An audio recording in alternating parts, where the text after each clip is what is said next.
The Conversation France. In extenso, des chercheurs et des chercheuses qui décryptent les grands sujets. Un podcast pour mieux penser l'actualité. Le pour et le contre, bienvenue et merci de nous rejoindre dans notre série de podcasts à la confluence entre l'économie et la politique. Avec cet objectif, éclairer le citoyen, vous aider à vous positionner face à des grands sujets de société, en démêlant le vrai du faux et en confrontant systématiquement les arguments favorables et défavorables. Le montant des droits d'inscription à l'université peut être qualifié de serpent de mer qui rattrape chaque gouvernement ou presque depuis plus de 20 ans. Il faut dire que c'est un sujet particulièrement sensible sur le plan politique, tant il touche à la fois des questions de définition du périmètre du service public et de son financement, mais aussi bien sûr d'égalité des chances. On va donc parler de ce rapport sur l'université française commandé par l'Inspection générale des finances, c'est un service de Bercy, un rapport qui suggère d'augmenter fortement les droits d'inscription des étudiants français. Oui, c'est le journal Les Échos qui révèle ce rapport. Les auteurs estiment que le relèvement de ces droits d'inscription, c'est aujourd'hui entre 200 et 250 euros par étudiant et par an, hors frais de sécurité sociale bien sûr. Et bien que l'augmentation de ces droits, c'est l'un des principaux leviers de ressources pour les universités. Ça permettrait donc d'investir, alors que les subventions de l'État, qui comptent pour 80% de leurs ressources, sont limitées. Les auteurs suggèrent de les porter à 1 000 euros, ce qui rapporterait aux universités un petit milliard d'euros. Bonjour Julien Pillot. Bonjour Thibaut. Alors, ces droits d'inscription à l'université, est-ce qu'il faut les augmenter, comme le suggère ce rapport de l'Inspection générale des finances et relayé par le journaliste économique François Langlais sur RTL ? Bien, je dirais qu'il y a effectivement plusieurs arguments qui plaident en faveur d'un relèvement de ces droits d'inscription. Et je crois qu'en fait, le premier d'entre eux, c'est peut-être l'opacité dont vous faisiez l'écho lors de votre lancement, Thibaut. Oui, parce que ça relève du service public et de choix individuels en même temps.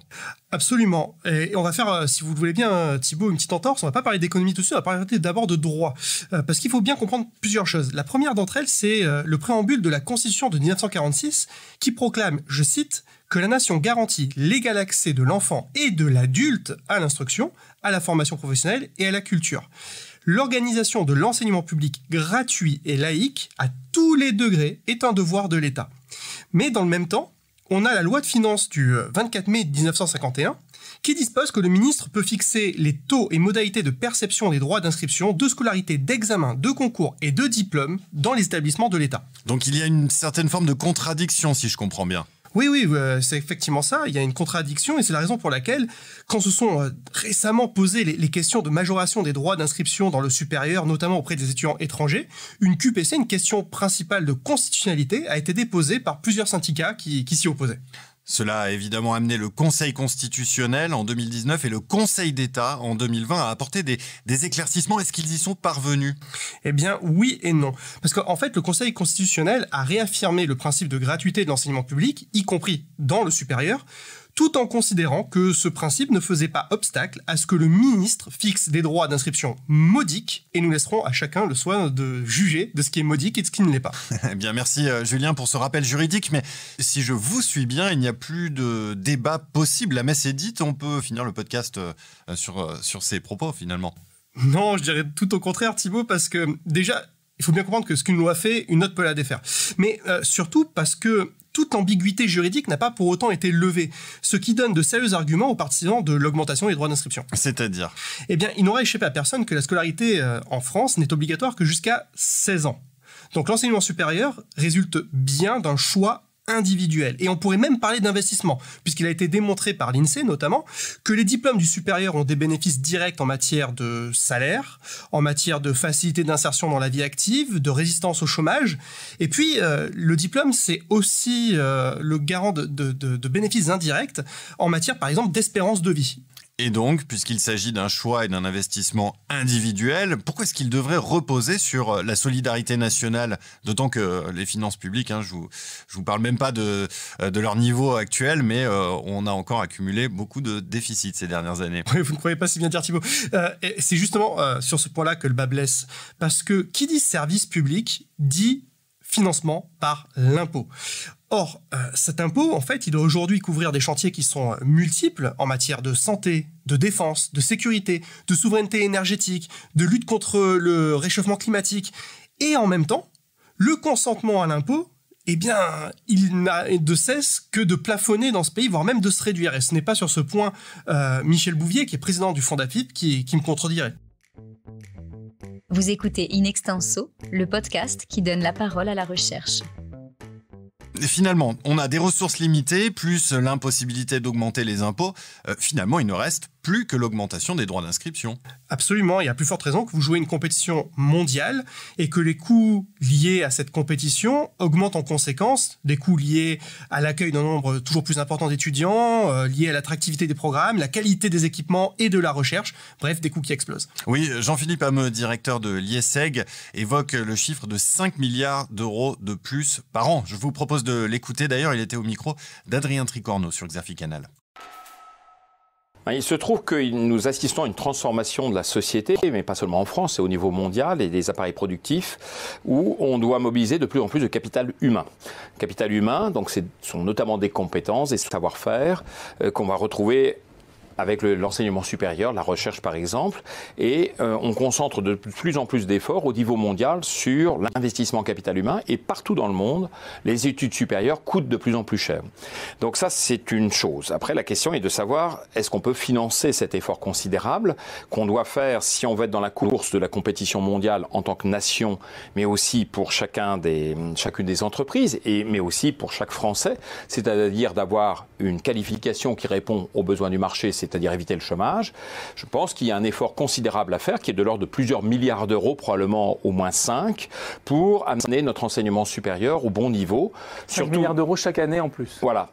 Alors, peut-être pas dès la première année, mais établir un modèle de développement qui permette, au bout de quelques années, d'avoir 5 milliards d'euros de plus pour l'enseignement supérieur. Vous voyez, Thibaut, je vous remercie de passer cette vidéo de Philippe Hameux, parce que, à mon oreille, elle fait écho à l'ouvrage 4e Révolution de John Mickleweiss et Adrian Woodridge, dans lesquels, en fait, ces deux auteurs constatent que les étudiants des universités d'État californiennes avaient vu leur contribution au financement de leurs établissements passer de 12% en 1990 à près de 50% de nos jours.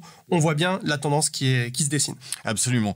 Alors voyons désormais s'il y a quelques arguments contre cette vision finalement assez libérale de l'enseignement supérieur, quelques arguments qui pousseraient effectivement à augmenter la contribution des usagers du service public. Et pour commencer, je vous propose un premier extrait vidéo d'un reportage du JT de France 2, un reportage d'un JT de février 2019 à propos justement du projet d'augmentation des droits d'inscription universitaire, mais en ce qui concerne cette fois-ci les étudiants étrangers. Aux frais d'inscription à l'université. C'est une fronde qui prend de l'ampleur. Plusieurs universités refusent l'augmentation des frais d'inscription pour les étudiants étrangers non européens. Les étudiants aisés n'auront pas de problème pour venir en France, mais en effet, un étudiant par exemple algérien ou maghrébin, le montant des frais qui est demandé, c'est le salaire moyen annuel dans ce pays. Alors dans cette vidéo, on entend distinctement Hervé Christoffel, enseignant-chercheur à l'Université d'Angers et membre du bureau national SNESEP-FSU, qui parle en filigrane des problèmes de discrimination que portent les projets de majoration des droits d'inscription à l'université lorsqu'ils ne s'appliquent qu'à une partie des étudiants. En fait, Thibaut, je crois que Hervé Christoffel parle surtout des inégalités sous-jacentes à toute augmentation des droits d'inscription, et je vais lui donner en partie raison, parce que lorsqu'on se penche sur la question, l'élargissement de l'accès à l'enseignement supérieur s'est essentiellement fait sur les classes moyennes, parce que les classes populaires, en dépit de toutes les aides, notamment des bourses, eh bien, elles y restent très largement minoritaires. Oui, effectivement. D'ailleurs, c'est rappelé par Thomas Essinger, professeur associé en droit à l'Université Aix-Marseille, dans un article récemment publié sur The Conversation, que je vous invite à consulter, bien évidemment. Et là aussi, je vais lui donner raison, parce que de manière générale, on a pu constater que l'augmentation des frais de scolarité dans le supérieur non seulement pouvait opérer comme une barrière à l'entrée pour les catégories populaires, mais ça a aussi amené à des dérives.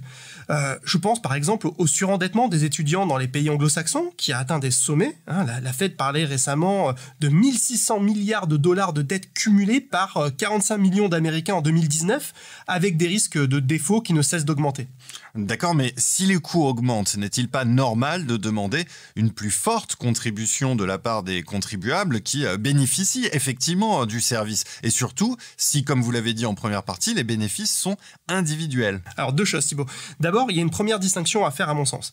Paye-t-on pour le coût des études Ou bien est-ce qu'on doit payer pour les bénéfices que l'on pourrait en retirer individuellement? Ça, c'est une première question que je laisse pour l'instant en suspens. Et puis ensuite, il convient aussi de rappeler que les bénéfices liés à une population plus éduquée, ils ne sont pas qu'individuels, ils sont aussi collectifs.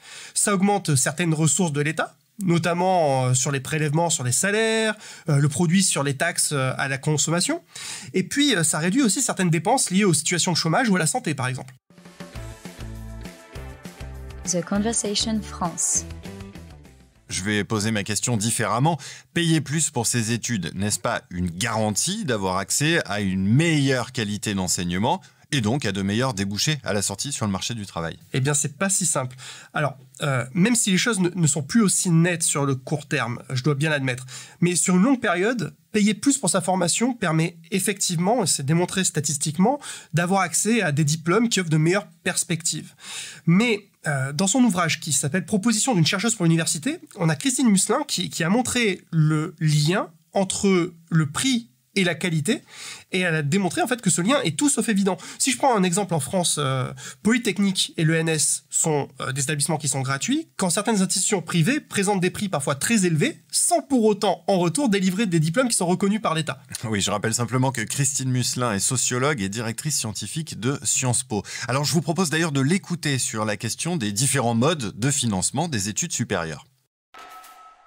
Pour moi, ça fait partie des questions qu'il faut se poser quand on réfléchit à des droits d'inscription. C'est tout d'abord, effectivement, comme vous le mentionnez, quel modèle on va mettre en place pour faire en sorte que ces droits d'inscription ne soient pas une barrière à l'entrée de ceux qui ont moins de revenus. Et là, il y a plusieurs solutions. Il y a le système des bourses, mais très souvent, elles sont limitées en nombre.